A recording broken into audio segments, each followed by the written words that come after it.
ಹೆಂಗಸರಿಗೆ ಮನೆಯಲ್ಲಿ ಸಿಕ್ಕಾಪಟ್ಟೆ ಕಾರ್ಯ ಕಾರ್ಯ ಅಂತಿದಂಗೆನೆ. ಹಬ್ಬ ಅಂತ ಅಂದ್ರೆ ಬಂದು ಯಾವಾಗ್ಲಲ್ಲಿ ಕುಂತಿರ್ತದೆ. ಬರೋ ಹಬ್ಬನ ಹಂಗೆ ಕರ್ಸ್ಕರಿಕಾದದ. ದೇವ್ರು ದಿಂಡ್ರು ಅವ್ರನ್ನೆಲ್ಲ ಮಾಡ್ಬೇಕಾದ್ರೆ ಭಗವಂತ ಯಾತಕ್ಕೆ ಅಂತಂದ್ರೆ ಒಪ್ಪು ಪುಣ್ಯನ ನಿಮ್ಗೆ ಕೊಟ್ಟಿದ್ದಾನಂತೆ. ಯಾಕೆಂದ್ರೆ ಮಡಿ ಮೈಲ್ಗೆ ಆಚಾರ ವಿಚಾರ ಉಡುಗೆ ತೊಡುಗೆ ಬಹಳ ಚೆನ್ನಾಗಿ ನೀವೇನೆ ಚೆನ್ನಾಗಿ ನೋಡ್ಕರರು, ಚೆನ್ನಾಗಿ ದೇವ್ರು ದಿಂಡ್ರೆಲ್ಲ ಮಾಡ್ತಾರೆ ಭಕ್ತಿಯಿಂದ ಅಂತ. ಅಕ್ಕದಿರು ಮನೇಲಿ ತಾರಸಿ ಗುಡ್ಸಿ ಅಂತ ಮಾಡ್ತಾರೆ, ನೋಡ್ಬೇಕು ಪಾಪ ಅದ್ರ ಕಷ್ಟ ಅಷ್ಟಿಷ್ಟಲ್ಲ. ಯಾತಕ್ಕೆ ಅಂದ್ರೆ ಅಕ್ಕದಿರು ಮನೇಲಿ ಒಂದ ಎರಡ ಗಂಡಸರು ಯಾವ ಏಟಿಗೂ ಸಿಗುದಿಲ್ಲ ಇಂತವಕ್ಕೆ. ಮನೇಲಿ ಏನಾರ ತಾರಸಿ ಗುಡಿಸಿ ಮಾಡಿ ಬಂದು ಕೊಟ್ಟಾರ ನಿಮ್ಮ ಯಾವುದೇ ಕಾರಣಕ್ಕೂ ಸೇರೋದಿಲ್ಲ. ಹೆಂಗಸರು ಕೆಲಸ ಅಲ್ಲವಾದು ಮಾಡ್ಕರಿ ನೀವೇ ಮನೇಲಿ ಅಂದ್ಬಿಟ್ಟು ಹೊಂಟೋಗ್ಬಿಡ್ತಾರೆ. ಪಾಪ ನಿಮ್ ಕಷ್ಟ ಹೇಳಕ್ ತೀರುದು. ಯಾತಕ್ಕೆ ಅಂತಂದ್ರೆ ಎಲ್ಲಾರ ಮನೆಗಳಲ್ಲವೇ ಆಮೇಲೇನು ಸುಮಾರಾಗಿ RCCಗಳು ಸೀಟು ಗೀಟು ಅಂತಂದ್ರೆ ಹೆಂಗೋ ಬರ್ಲಮುಂಡಿಗಳನ್ನ ತಕೊಂಡ್ ಹೆಂಗೋ ಬಳ್ಕೊಬಿಡ್ತಾರೆ ದುಂಬುಗಿಂಬ ಆಗಿದ್ರೆ. ಈ ಕೈಯಂಚಿನ ಮನೆಗಳು ಏನಾರ ಆಗ್ಬಿಟ್ರಂತೂ, ನಾಡಂಚಿನ ಮನೆಗಳು ಏನಾರ, ಅದ್ರಲ್ಲವೇ ರೋಡ್ ಪಕ್ಕದ ಮನೆಗಳೇನಾರ ಆಗ್ಬಿಟ್ರಂತೂ ಅವ್ವಾ ದುಂಬೊಡಿವಾಗ ಯಾರ ಬಂದಿ ನೋಡ್ಬಿಟ್ರಂತೂ ಅಕ್ಕನ ಅಂತರ ಕಟ್ಟಿಸ್ಕರದೆ ಅವರು. ಯಾಕೆಂದ್ರೆ ಕೈಲಿ ಒಂದು ಬರ್ಲಮುಂಡಿ ಇಟ್ಕೊಂಡು ತಲೆಗೆ ಒಂದು ಬಟ್ಟೆಯ ಕಟ್ಕೊಬಿಟ್ಟಿದ್ಯೆ. ಹೊರಗಡಿಂದವ ಯಾರ ಅಕ ಅಂಕ ಬಂದ್ರೆ ಯಾರಪ್ಪ ಅಂತ ತಿರುಗಿದ್ರೆ ಹಂಗೇನೆ ಅವಳೆ ಚೌಡವನ್ ನೋಡ್ದಂಗ ಐತೆ. ಹಂಗೆ ದುಮ್ಮ್ಯಾಲ್ ನೀವಿದ್ದರು, ನಿಮ್ಮ್ಯಾಲ್ ದುಂಬಿದ್ದದು ಒಂದು ಗೊತ್ತಾಗೋದಿಲ್ಲ. ಅವ ನಿಮ್ದು ಅಮಯ, ನೀವ್ ಯಾರು ಬೇಜಾರು ಮಾಡ್ಕೋಬೇಡಿ. ಯಾತಕ್ಕೆ ಅಂದ್ರೆ ನಿಮ್ಮೂರ್ ಕಡೆಗೆ ಹಂಗೆ ದುಂಬು ಧೂಳು ಹೊಡೆದರೋ ಗೊತ್ತಿಲ್ಲ. ನಮ್ಮೂರ್ ಕಡೆಗೆ ಮಾತ್ರ ಹಿಂಗೆ ಯಾಕನವ ಏನ ಕೈಲಿ ಹಿಡ್ಕೊಬಿಟ್ಟು ದೇವ ಬರ್ಲಮುಂಡಿಯ ತಕೊಂಡ್ ಹಿಂಗ್ ಹೊಡ್ಕೊಂಡು ಆ ತುಂಬೆಲ್ಲ ತುಂಬ್ಕೊಂಡಿರ್ತದೆ. ಬರ್ಲಮುಂಡಿಯ ಕೆಳಕ ಹಾಕ್ಬಿಟ್ಟದೆ, ತಲೆ ಕಟ್ಟಿರೋ ಬಟ್ಟೆಯ ಒದರ್ಬಿಟ್ಟು ಮೂಗುಂಡ್ರು ಅಂಡೆ ಒಳಕ್ಕೆ ಕೈಯ ಹಾಕಿದ್ರೆ ನೊಗ ಬಂದಾಗ ಬರ್ತಾ ಇರುತ್ತೆ ಕಿತ್ಕೊಂಡು. ಯಾಕೆಂದ್ರೆ ಆ ಮಟ್ಟ ಕಷ್ಟ ಬೀಳ್ತೀರಿ ಅವ. ಗಂಡಸ್ರು ಯಾರು ಬರೋದಿಲ್ಲ ನಿಮ್ಗೆ ದುಂಬೋಡ್ಕೊಡಿಕೆ.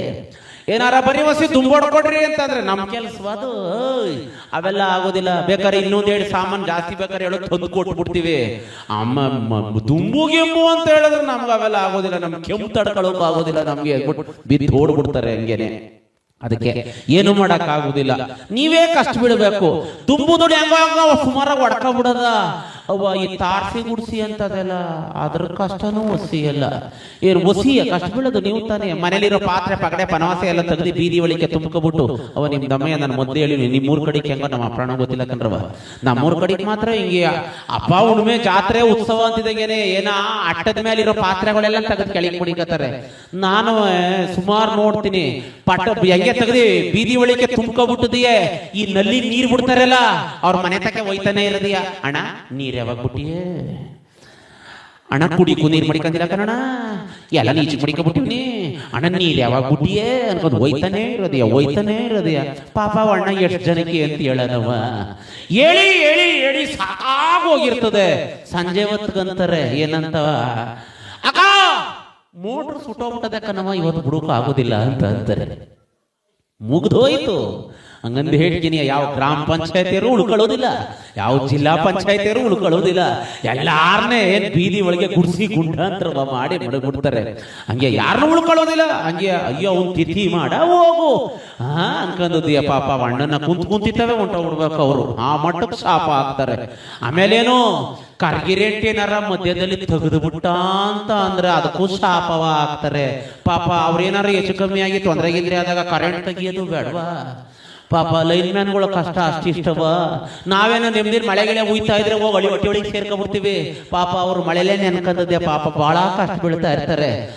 ಎಲ್ಲಿ ಏನ್ ಲೈನ್ ಟ್ರಿಪ್ ಆಗಿ ಹೋಗಿದ್ದೋ ಏನ್ ಮರಗಿರ ಬಿದ್ದೋಗಿದ್ದವೋ ಹೆಂಗಾಗಿದ್ದವೋ ಪಾಪ ಅಂತ ಹುಡ್ಕದೆ. ಪಾಪ ಅವ್ರು ಕಷ್ಟವಾಗಿ ಕುಂತಿರ್ತದೆ.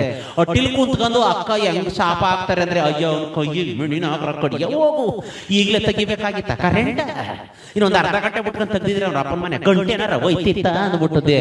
ಪಾಪ ಅಣ್ಣವ್ರಿಗೆ ಒಸಿ ಶಾಪ ಆಗೋದಿಲ್ಲ. ಅದಕ್ಕೇನೆ ಹಂಗಂತ ಅಂದೆ. ಯಾಕೆ ಅಂತಂದ್ರೆ ಅವರು ಬಹಳ ಕಷ್ಟ ಬೀಳ್ತಾರೆ. ಅವ್ರಿಗೂ ಗೌರವ ಕೊಡ್ಬೇಕು ನಾವು, ಹೆಂಗೋ ಮಾತಾಡ್ಕೊಳ್ಳೋದಲ್ಲ. ಅದಕ್ಕೆ ಸುಮ್ಮನಂಗಂದೆ. ದಯವಿಟ್ಟು ನೀವ್ಯಾರು ತಪ್ಪು ತಿಳ್ಕೊಬೇಡಿ. ನಾನು ಮೊದ್ಲೇ ಹೇಳಿನಿ, ನಿಮ್ಮೂರ್ ಕಡೆಗೆ ಹೆಂಗೋ ನಮ್ಮ ಅಪ್ರಾಣ ನನಗಂತೂ ಗೊತ್ತಿಲ್ಲ.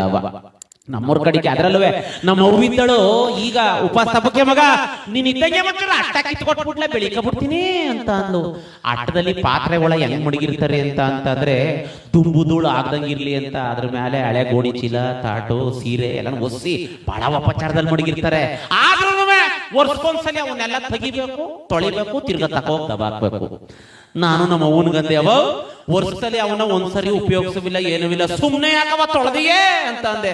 ಅದಕ್ಕೆ ನಮ್ಮ ಅವ್ವಂದು, ಲೇ ಉಳಿ ಹಾಕ್ಬೇಕು ಕಲವಕ್ಕೆ ಉಳಿಯ ಅಂತ ಅಂದ್ಲು. ನಾನಂದೆ, ಉಳಿ ಹಾಕ್ಬೇಕಾ, ಒಂದ್ ಚೌರಿಗೆ ನೀರು ಹುಣಸೆ ಹಣ್ಣು ಕೊಡು, ನಾನು ಅವ್ ಕಲ್ಲೇ ಉಳಿ ಹಾಕ್ತೀನಿ ಅಂತ ಅಂತಂದೆ. ನಮ್ಮ ಒಂದು, ಅಪ್ಪ ನಿನ್ ಜೊತೆಲಿ ಆಡ್ಕೊಂಡು ಹೋದ್ರೆ ಅಷ್ಟೇ, ಹೋಗು, ನಾನೇ ಹೆಂಗ ಬೆಳಿಕತೀನಿ ಕಣ್, ಹೋಗು ಅಂತ ಅಂದ್ಬಿಟ್ಟಿದೆ. ಅವಳೇ ಬೆಳಿಕಂದ್ಲು. ಅದಕ್ಕೆ ಹಂಗಂತ ಅಂದೆ. ಯಾತಕ್ಕೆ ಹೇಳ್ದೆ ಅಂತಂದ್ರೆ, ಗಂಡಸರು ಹಬ್ಬ ಉಣ್ಮೆ ಅಂತಂದ್ರೆ ನಾವೇನು ಅಂತಂದ್ರೆ ಅಲ್ಲು ಕಡಿ ಚುಚ್ಕೊಂಡ್ ಮಾತ್ರ ಬರ್ತೀವಿ ಅಷ್ಟೇ. ಪಾಪ ಅದ್ರಿಂದಲೂ ಕಷ್ಟ, ಅಕ್ಕದಿರ ಕಷ್ಟ ಅಷ್ಟಿಷ್ಟಲ್ಲ. ಮನೇಲಿ ಏನೇ ಮಾಡ್ಬೇಕು ಅಂತಂದ್ರೆ ಎಲ್ಲನೂ ಮಾಡಿ ಕೊನೆ ಹೊತ್ತಿಗೆ ನಿಮ್ಗೆ ಏನೂ ಉಳಿಯುವುದಿಲ್ಲ. ಏನಾರ ಕೊನೆಯಲ್ಲಿ ಏನಾರ ಅದು ಉಳಿದಿದ್ರೆ ಉಣ್ಣೋದು ಇಲ್ವಾ, ಉಣ್ಕರಪ್ಪ ನೀವೇ ಅಂತ ಇಟ್ಬಿಟ್ಟದೆ, ಹೆಂಗೋ ನಿರುಪಾರ ಕುಡ್ಕೊಂಡು ಹೆಂಗೋ ಮಳಿಕತ್ತಾರೆ. ಅದಕ್ಕೆ ಹೇಳ್ದೆ, ಕಷ್ಟ ಬೀಳರು ಅಕ್ಕದಿರು ಮನೆಯಲ್ಲಿ ಇರ್ಬೇಕು. ಲಕ್ಷ್ಮೀರಂಗೆ ಮನೆಯಲ್ಲಿ ನೀವಿದ್ರೇನೆ ಅವ ಮನೆ ಸಂಸಾರ ಸಾಗೋದು. ಹೆಣ್ಣಿಲ್ಲದ ಮನೆ ಕಣ್ಣಿಲ್ಲದ ಬಾಳು ಅಂತ ಅಂದ್ಬಿಟ್ಟು ಇರ್ಬೇಕು. ಹೆಂಗಸರು ಹೆಣ್ಮಕ್ಳು ಪ್ರೀತಿಯಿಂದ ಹೋಯ್ತಾ ನಗ್ನಗ್ತಾ ಪ್ರೀತಿಯ ತುಂಬ ಮನೆ ತುಂಬ ಓಡಾಡ್ಕೊಂಡಿದ್ರೇನೆ ಚಂದ. ಅದಕ್ಕೆ ಹೇಳಿದೆ, ಸಮಾಜದಲ್ಲಿ ಹೆಣ್ಣಿಗೆ ಅಷ್ಟೊಂದು ಗೌರವ ಅಂತ. ಕಷ್ಟ ಬೀಳರು ಸಂಸಾರದ ಭಾರವನ್ನು ಹೊರರೂ ಸಹ ಹೆಚ್ಚು ನೀವೇನೆ ಅಂತೇಳಿ. ಗಂಡಸರು ಏನೇ ಮಾಡ್ತಿದ್ರು ಮುಂದಿನ 4 ದಿವಸ ಉಳಿತಾಯ ಮಾಡಿದ್ರೆ ಇನ್ನೊಂದು 4 ದಿವಸ ಕಾಲ ತಳ್ಳಬಹುದು ಅಂತ ನಾವು ಮನಸ್ಸನ್ನ ಇಟ್ಟುಕೊಂಡು ಸಂಸಾರವನ್ನ ಸಾಗಿಸ್ತಾ ಇರ್ತಕ್ಕಂಥವ್ರು ಅಂತ ಹೇಳಿದೆ. ದಯವಿಟ್ಟು ಯಾರು ಅನ್ಯತಾ ಭಾವಿಸ್ಬೇಡಿ.